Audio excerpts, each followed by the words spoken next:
Okay. Hi, I'm Leslie Clayton, founder of the Joyous Heart Network. And I'm here with a dear friend of mine, Amrita Grace. And together we're going to talk today about some tender subjects about how to heal sexual trauma, different ways that you can look at even and Tantra as a possible healing path for sexual abuse. And we're getting ready for a special event on March 3rd. This is 2018 here in Atlanta. We're having a discussion panel about how to heal sexual trauma. And we have some special guests. And in preparation for this upcoming event, we're just getting the conversation online started. And we'll also be doing a sacred healing process just to help people relax into their hearts and feel what does safety feel like, and what does it feel like to be connected to your heart and also to heaven, to the sacred, and to the other. So really looking forward, and hope if you see this video and you have a curiosity and want to come, we're also raising funds for survivors of sexual abuse and their families that maybe can't afford to take the healing path, because it can take quite a journey, and we have to reach out sometimes for help from others on that journey. So we're raising funds to help, scholarship funds for survivors and their families. And today, Amrita Grace is with me, and I'm just going to tell you a little bit about Amrita. I'm going to read it because I don't have it memorized. And she's an award-winning author. She is a certified spiritual sexual educator, a high priestess, and the co-founder of the Sacred Feminine Mystery School. And she has a website that she'll tell you more about, and some upcoming events that sound amazing. Amrita, thank you for being with me today. Oh, Leslie, I am so honored.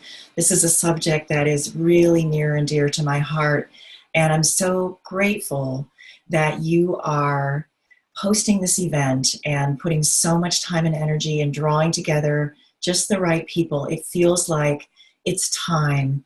It's really time to start bringing these subjects to the surface and talking about them and hearing from the people that have been impacted by them. So thank you so much. You're welcome. Thank you.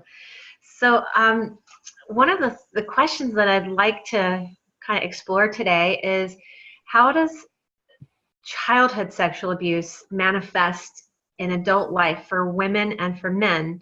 And is there a difference, or is it the same? How does it show up differently, perhaps? Well, I think that that's really as varied as people are. And I certainly can speak for myself in saying that I think I had a fairly unusual experience in that my childhood sexual abuse manifested as adult sexual addiction. And that tends to be known more as something that impacts men. And yet I was very, very much impacted in that realm of sexual addiction. So that's part of what I write about in my book, and how the steps that I took to heal myself from that. And that was a self-diagnosis. Nobody told me I was a sex addict. I diagnosed myself. So I also have a sister who's a year younger who was sexually abused along with me. And the impact on her was that she just shut down. And I think that's what happens for a lot of women. So for men, I think there's more of a tendency to head towards the porn addiction. And really, the addictions of all kinds are kind of the saving grace for people who have experienced childhood sexual abuse, because they give them an escape from the pain and a way to cope. Thank you. And if we're really, really lucky, we bottom out and we begin to look at those addictions, whatever they are. And it could be that people substitute addictions, or maybe they don't go towards sexual addiction, but go towards drug addiction or alcohol addiction, or any number of things. It could even be shopping or gambling. Any kind of addiction is really, it's a way of coping with pain. So I think that's probably one of the most common things that happens to someone who's been sexually abused as a child. Yes. Wow. And yes, and there's so many ways to hide from it.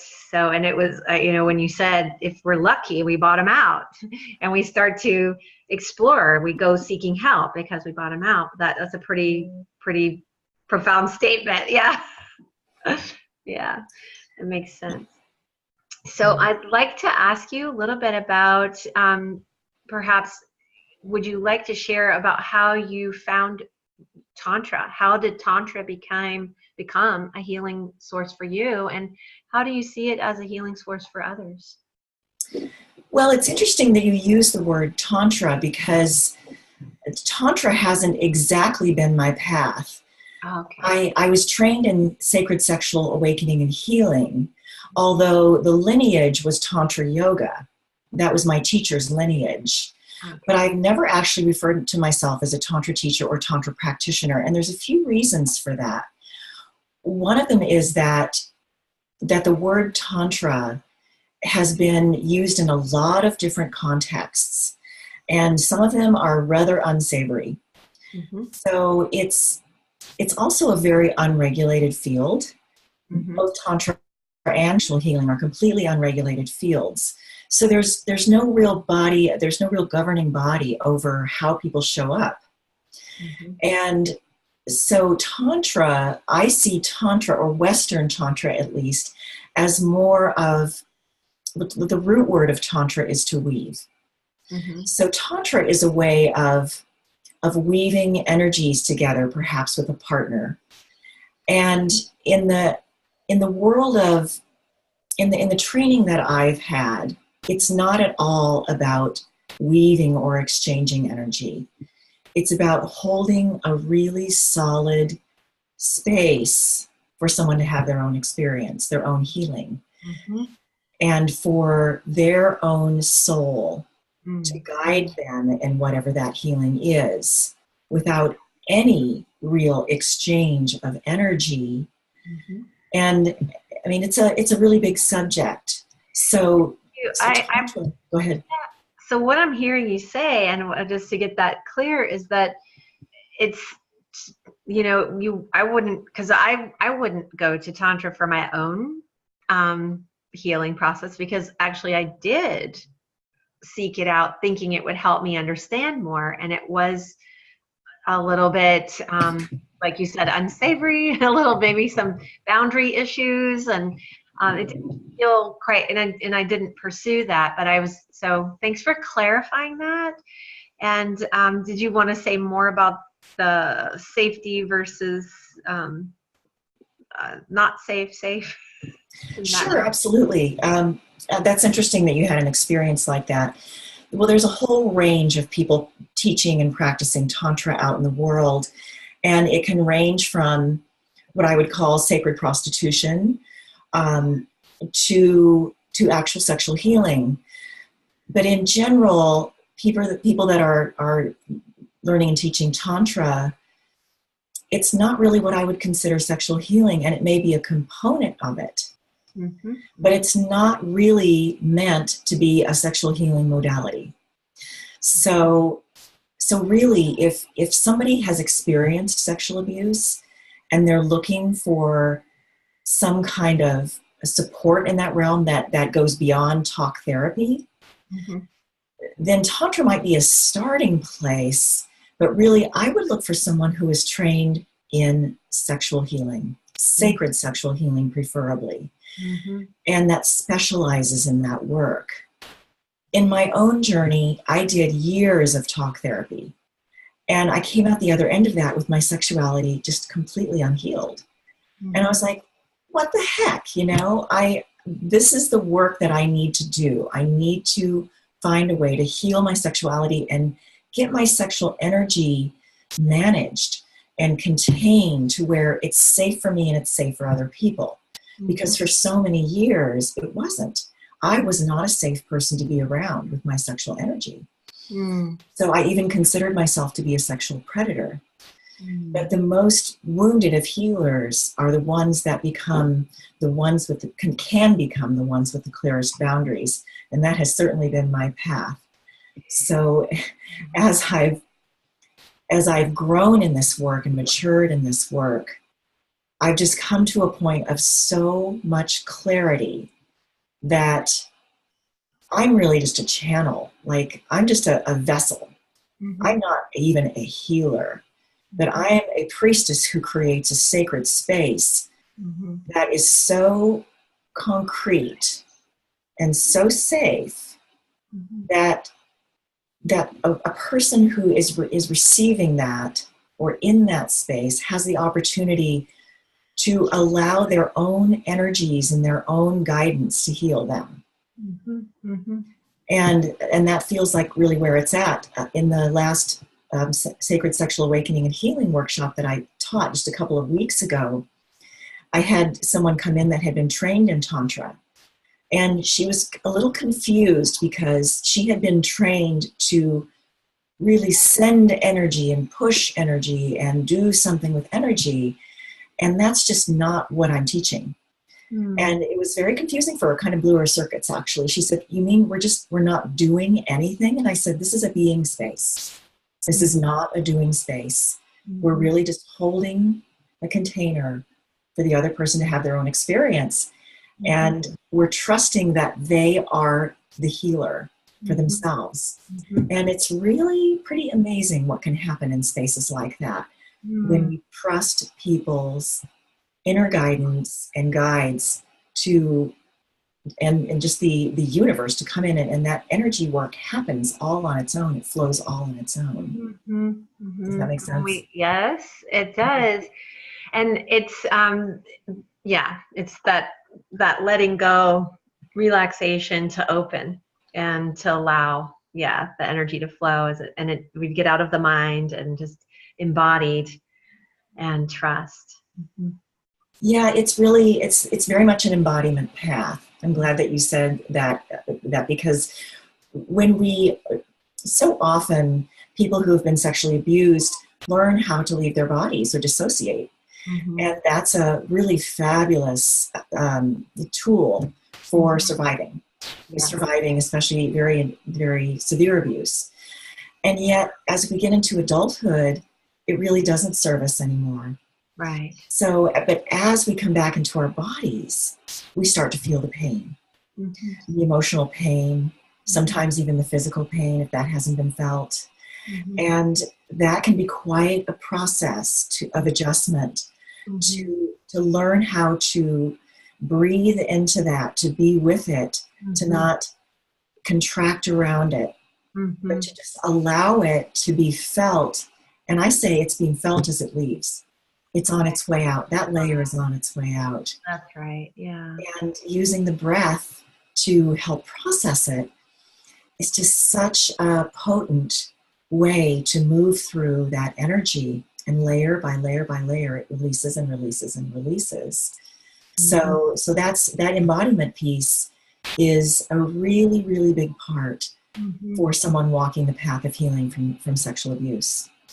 Yes, thank you. And the breath work piece to help us become embodied. It seems like every healer that I've talked to, breath work in some way is a part of their processes. It's like, I haven't said this out loud, but I think it's the number one process that, I don't know if there's something that trumps it, but I think the breath work is top of my list. It is. I say breath, sound, and movement, but breath is number one. Yeah, breath is number one. Yeah, it's sound and movement. Got it. Yeah. Yeah, it's the way in which spirit moves through us, our breath. Yeah. And if we can learn, it's counterintuitive, but if we can learn how to breathe when we'd really rather contract and shut down, it can make all the difference in the world. Yeah. So, I was going to ask you about somatic experiencing, but more just that embodiment piece. It's from your work and what you do, how does that transcend sexual trauma? How does that, I guess you pretty much already said it. The next question I was going to ask was, what do survivors need to know about somatic healing as a tool for healing sexual trauma? And you kind of already started talking about that just naturally, but is there more to say about that? There is definitely more to say about that. For me, when I came out the other side of therapy and said, but my sexuality is unhealed, I had the incredibly blessed experience of finding my way to what was then the Divine Feminine Institute and the work of Caroline Muir. Mm-hmm. And she became my teacher. She's now my business partner. Mm-hmm. And I learned about somatic sexual healing. Mm-hmm. And it was really the path for me to full recovery and management of my sexual energy. And that is the path that I have been on, first for my own healing and now as a teacher, and have continued to take that body of work and refine it and refine it and refine it. And what Caroline developed in the later years of Divine Feminine Institute, which is where I got my certification, was a fully clothed version of somatic sexual healing work. And that is an incredibly unique and very, very powerful body of work. Mm-hmm. And because people need a place to start, to be introduced, that's really super safe and very accessible. Mm-hmm. And fully clothed work, so fully clothed somatic sexual healing might look like a Reiki session, with the exception of the lower chakras, the lower part of the body is touched with permission and with no agenda and with healing intent. Mm-hmm. And it makes a huge difference when the first and second chakras are included.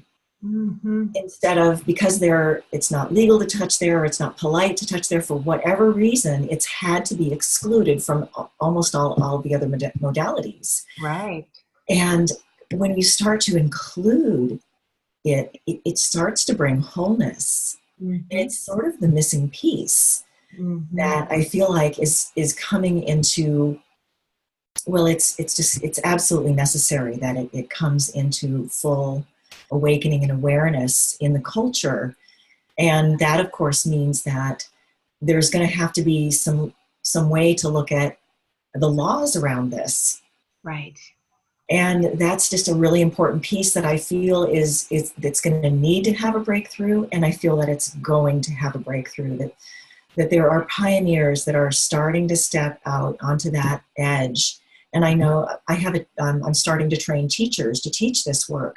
Mm-hmm. And I have women, right now it's just women that I'm training, but I have women coming into it that are therapists. And that sets up a real, difficulty, a dichotomy for them, because it's against their licensing. And yet they know how important this work is. Mm-hmm. So one of the ways that we can work with the somatic, fully clothed sexual healing is to hold the hands above the body. Mm-hmm. So there's not actual touch. Mm-hmm. So there's just, the important thing is to bring the intention of healing sexuality into it. Mm-hmm. And it just makes all the difference in the world. Mm-hmm. Absolutely. This sounds amazing. Amazing. Yeah. So glad you're doing that. And I'm thinking of some of the physical therapists that I'm aware of that do, the pelvic floor work with people. Maybe yes. They should learn about your work. Maybe that, because then there's some people who have permission to touch. I don't know if exactly. It's the same. I don't know. Yes, yeah. That's a good starting place. That's kind of a foot in the door right there. So,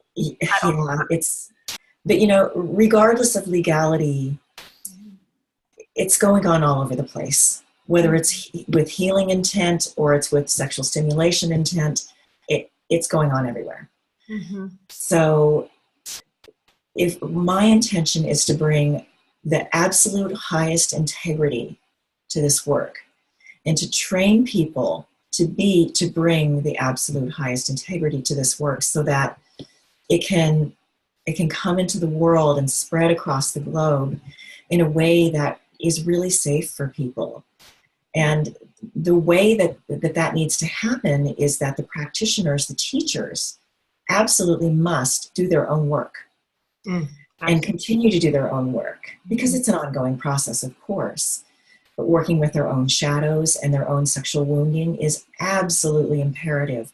It's that sexual wounding that people bring into the Tantra work or bring into the sexual healing work that creates boundary violations and re-traumatizing and all manner of really painful situations for both the person coming for healing and for the practitioner.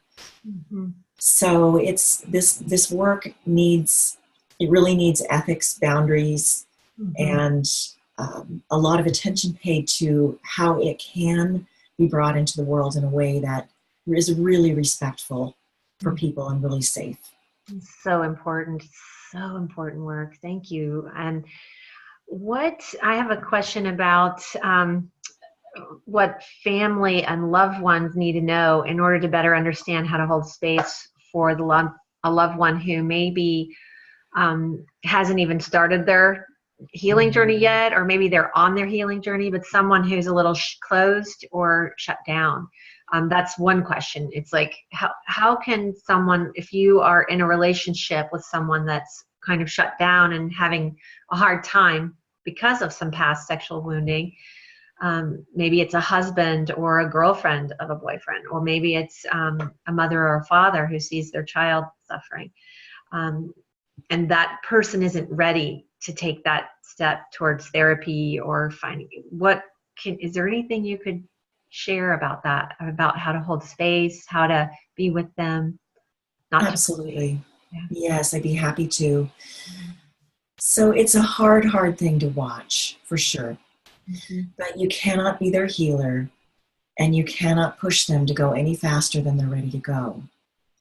So the process of what I call bottoming out, or really coming to the end of your rope with how your life is showing up for you, we've got to come to that on our own. And the best thing that loved ones can do is to be in compassion, be in empathy, bring presence to them, but really watch codependence and to not become enablers and become enmeshed. And that's a tough call, because when you're living with someone who's most likely in some kind of addiction, to escape the pain, there's just such a tendency to be in codependence with them. So do your own work, really, is the best thing I can say, is just keep doing your own work and just love them. All you can really do is love them and pray for them. Thank you. Yes. So I know that you have some events coming up. Would you like to share about the events that you have coming up soon? You have 2 this year, right? 2 big ones, or maybe more? I have a few more. I would be absolutely delighted to share. The Sacred Feminine Mystery School was co-founded by myself and Caroline Muir. And we have an event a week-long for women coming up in Maui, April 21st through the 28th. And that's called Sacred Feminine Awakening and Healing. And it is a sacred sexual awakening and healing workshop. They asked us not to put sexual in the title, and that's just fine. And so that would be for women who feel drawn to come into the work and learn about how to be heal themselves and be hold space for others in a sisterhood circle. It's so beautiful in the tropics. Starting in July is the beginning of our Certified Spiritual Sexual Educator teacher training. And that's a 6-month program. And we'll be training teachers and certifying teachers to take this work out into the world. So that is something I'm very passionate about, very excited about. And that involves 2 week-long intensives and then 6 months of coaching, and it'll be a very small group of women. I have a weekend coming up, and it'll be this is the last weekend that I have on the schedule as I turn my attention to training teachers. And that's in Asheville, North Carolina. And that's coming up very quickly, March 16th through the 18th. And we still have a few spots left. That's for women, and that's a therapeutic sacred sexual healing for women. And then at the end of the year, late November, November 24th through December 1st, we'll have another vacation retreat, which is Sacred Sexual Awakening and Healing in Costa Rica. And that's Caroline and I facilitating that. And that's another opportunity for women who don't necessarily want to teach, but they want to come and learn about the work, and they have their own healing they want to bring in, and they want to learn how to be in that sisterhood circle and hold space for their sisters. So it's just, we also do shamanic breath work in the week-longs and also in the teacher training, not on the weekends. There's not enough time for that. But so the Certified Spiritual Sexual Educator teacher training is going to be ongoing. So I'll start this year with a 6-month process, and then the next one will start in May of 2019. And you can learn more about all of these programs on my website, which is my name, amritagrace.com, and it's AMRITAGRACE.com. And thank you for inviting me to share about those. Yes, and then I'm going to hold up an image of your book, Reclaiming Aphrodite, The Journey to Sexual Wholeness. And this is, and thank you so much for donating your book. It'll be on our raffle giveaways this weekend or next weekend for people. So I'm looking forward to diving in. It looks really juicy. It's really juicy. And I just, a couple of months ago, recorded it as an audiobook. So it's on Audible now. And just made that beautiful new cover. The book's going to be relaunched next month. So I decided it needed to be juiced up a little bit. So it's available on Amazon, and it's available in a Kindle version as well, and the audiobook version. So Congratulations. Wonderful. Thanks. Yeah, I'm really happy with how that book turned out, and it's helped a lot of people over the years. It was originally published in 2009, and I've just gotten such great feedback on it from both women and men. And I'm just really honored to be able to be a contribution through my work. Yes, beautiful, beautiful. So we're coming to the close of our time today, but I know I will see you again, and I would love to have more conversations. So I may call you again, and if you get a topic that you want to share on our Joyous Heart Network YouTube page, I would just love it. So we'll stay in touch, and see you very soon. Thank you. Thank you so much, Leslie, and I wish you an amazing, beautiful event. I know it will be so